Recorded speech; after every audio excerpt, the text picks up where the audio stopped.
भारत के ऐसे कई राज्य हैं जहां पर समय समय पर हिंदुओं के नरसंहार किए गए। हम जो आपके साथ एक सीरीज चला रहे हैं वह सीरीज हिंदू नरसंहार के बारे में और भारतीय इतिहास के कुछ ऐसे पन्नों के बारे में है जिन्हें हम भारतीय नहीं जानते। तो हमारे चैनल द एडवेंचर्स टॉक को सब्सक्राइब करें और जो भी वीडियोस हमारे आते हैं इन वीडियोस को आप अपने भारतीय युवाओं तक जरूर पहुंचाएं ताकि हम अपने भारत के उन इतिहास के पन्नों के बारे में जान सकें जिन पन्नों को कहीं ना कहीं जमीन दोस्त कर दिया गया है। आज हम आपसे बात कर रहे हैं प्राणकोट नरसंहार की। ये सुनकर शायद आपकी आत्मा कांप जाए। हम अपने व्यस्त जीवन में कहीं ना कहीं इन नरसंहारों को अनदेखा कर देते हैं, परंतु आज जो मैं आपसे बात करूंगा मेरा विनम्र आग्रह है, निवेदन है कि हमारे द्वारा बनाए हुए वीडियोस को बहुत ही रिसर्च और बहुत ही एथेंटिक जानकारी के द्वारा आपके सामने लाए जाते हैं। 1990 का वह दौर जब इस्लामिक जिहादियों ने मासूम बच्चों को माँ बाप के सामने जिंदा जला दिया, सिर धड़ से अलग कर दिए, जब कश्मीरी हिंदुओं को अपनी मातृभूमि छोड़ने पर मजबूर कर दिया गया। सोचिए ये हादसे हमारे साथ होते तो क्या होता। 1990 का वह दौर था जब जम्मू कश्मीर की धरती पर हिंदुओं के विरुद्ध सुनियोजित आतंक का तांडव शुरू हो चुका था। सदियों पुरानी सांस्कृतिक विरासत को मिटाने, सनातन पहचान को कुचलने और हिंदुओं को उनकी ही पुण्य भूमि से बेदखल करने की साजिश रची जा रही थी। आतंकियों का मकसद था कि हिंदुओं को डराना, धमकाना, मारना और घाटी से खदेड़ देना। हालांकि ये पहली बार नहीं हुआ था जब कश्मीरी हिंदुओं को अपनी मातृभूमि छोड़ने पर मजबूर किया गया। मध्यकाल में इस्लामी शासन के दौरान भी कश्मीर की धरती हिंदुओं के रक्त से रंगी हुई थी और पलायन की त्रासदी झेल रही थी। फिर वही काला दौर 1990 के दशक का दोबारा लौटा जब अलगाववाद और पाकिस्तान प्रायोजित आतंकवाद अपने चरम पर था। इसी दौर में हुआ प्राणकोट डाकीकोट नरसंहार, जहां इस्लामिक आतंकियों ने बर्बरता की सारी सीमाएं तोड़ दी थी। मासूम बच्चों को उनके माँ बाप के सामने जिंदा जलाया गया, निर्दोषों की गर्दन तलवार से काट दी गई।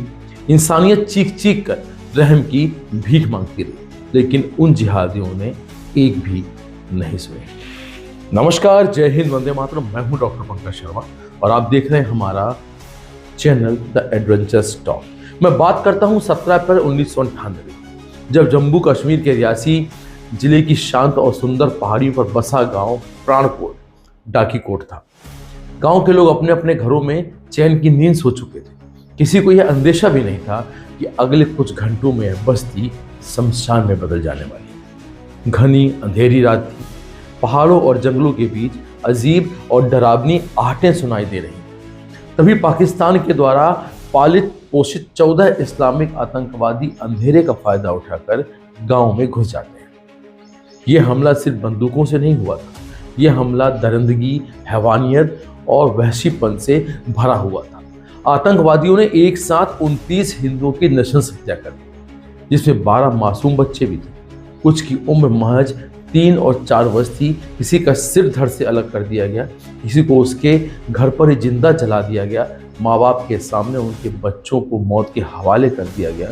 महिलाओं के साथ दरिंदगी की सारी हदें पार दी गई। बलात्कार जैसे घिनौने अपराध किए गए। वक्षे स्थल को काट दिए गए। बेटियों को उठा कर ले जाया गया। पुरुषों को सरेआम काट डाला गया। जो जीवित बचे उन्हें अपनों को तड़पते तड़पते मरते देख खुद मर गए। इन हत्याओं में आतंकियों ने जिन हथियारों का इस्तेमाल किया वे केवल बंदूकें नहीं, धारदार छुरे, तलवारें और आग, इन्हीं से मासूमों की जिंदगी छीन ली। यह केवल नरसंहार नहीं था बल्कि यह पूरी इंसानियत के खिलाफ खुला युद्ध था। यह हिंदुओं के प्रति जिहादी मानसिकता की वह नफरत थी जिसमें मासूमियत भी दुश्मन नजर आती। प्राणकोट डाकीकोट हत्याकांड कोई अचानक हुआ हमला भी नहीं था, वह पाकिस्तान समर्थित इस्लामिक आतंकवादियों की एक सुनियोजित रची हुई साजिश थी। आखिर इनका मकसद यह था कि हिंदुओं को डराकर भगा दिया जाए, जम्मू कश्मीर की धरती को जनसंख्या की संरचना में बदलाव कर दिया जाए, भारत की संप्रभुता को चुनौती दी जाए। गांव इतने दूर दराज थे कि सरकार और सुरक्षा बलों तक खबर पहुंचने में 10 घंटे का समय लग गया। जब तक जवान पहुंचे आतंकी अंधेरे का फायदा उठाकर भाग चुके थे। पीछे बचा था सिर्फ राख, खून और मातम। इस नरसंहार के बाद आसपास के गांवों के हजारों हिंदू परिवारों ने अपनी पुश्तैनी घर को और जमीन को छोड़ दिया। 1998 से लेकर आज तक प्राणकोट नरसंहार के पीड़ित परिवार रियासी जिले के तलवाड़ा प्रवासी शिविर में रह रहे हैं। 3 दशक होने को है। वे आज भी न्याय की प्रतीक्षा में हैं, पहचान की उम्मीद में हैं और वापसी की आस लगाए बैठे हुए हैं। 17 अप्रैल का वह दिन हमें उन निर्दोषों को नमन करने का दिन है जो सिर्फ हथियार के द्वारा मार दिए गए क्योंकि वो केवल हिंदू थे।